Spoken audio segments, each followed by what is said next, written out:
Hello everybody, it's Mr. Second Amendment, and I'm actually doing a voiceover for this video. So as you can see, we got some transitions going on, and this is between AR and M9.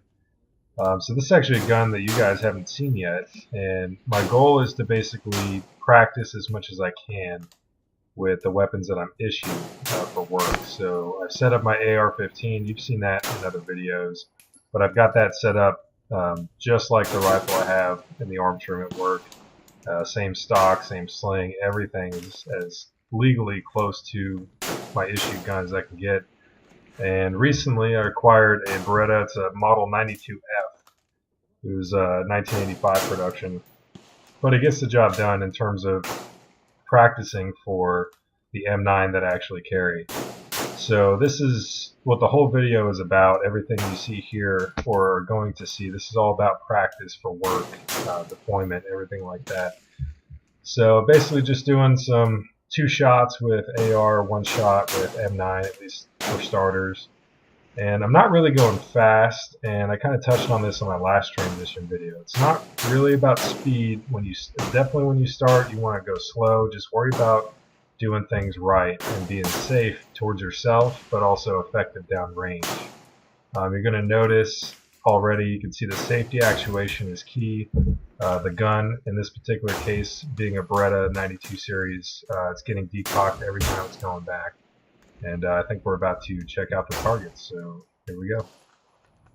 So you can see I'm kind of getting warmed up. I started up over here and just kind of worked my way down. 2 shots AR, 1 shot M9.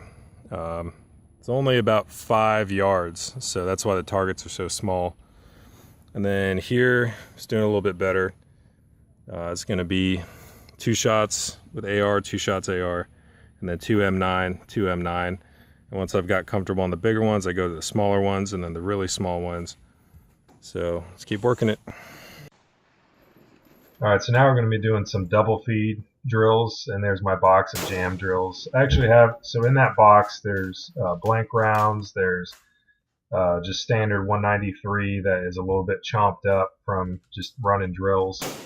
And the drill here is that the gun double fed, so I need to instantly just take care of the threat, whatever's going on, and then as soon as that's taken care of, then I holster the sidearm, and then I clear the jam. So here you can see I'm setting it up. Basically all you do is you drop a live round into the chamber, and then you insert your mag and you try to hit the bolt release on it. It's going to jam. Nothing happens, pull out the sidearm, handle what needs to be handled in the moment, and I have a temporary moment to fix this, so I'm locking the bolt to the rear, I'm ripping that mag out, and I'm just shucking that charging handle several times just to make sure, and you can see on camera there's all kinds of weird stuff going on, rounds just falling out. I like to kind of camp the rifle up and a little bit to the right because you want to use that ejection port and the mag well and use gravity towards your advantage to let those rounds just fall or get ejected out. Make sure it's totally clear.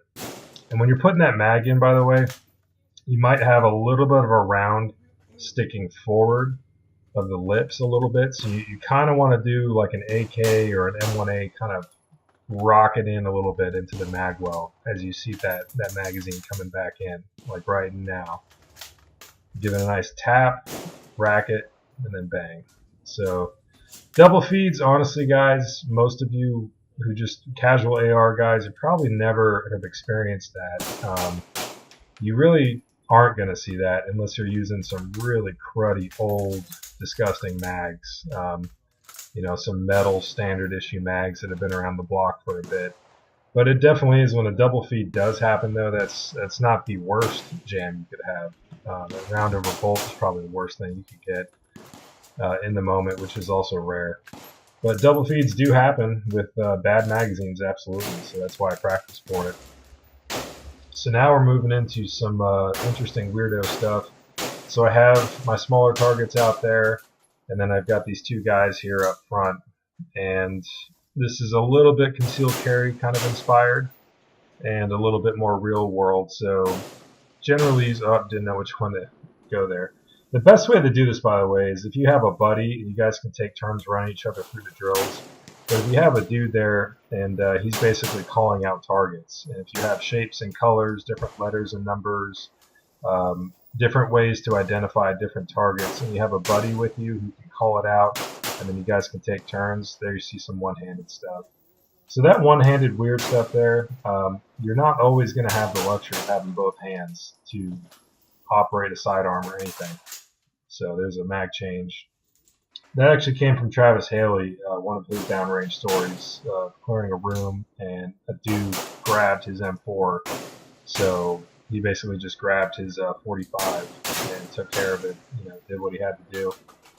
But you're not always going to have both hands for that. So you can also see the targetry here. It's just template spray painted. Oh, there goes that. But wait, there's more. Yeah, using an AR at very close targets like that, you're going to have a bad time. There's going to be paper ripping, stuff flying like that. And it doesn't bother me, honestly. I mean, it's just more stuff going on. It's not a problem.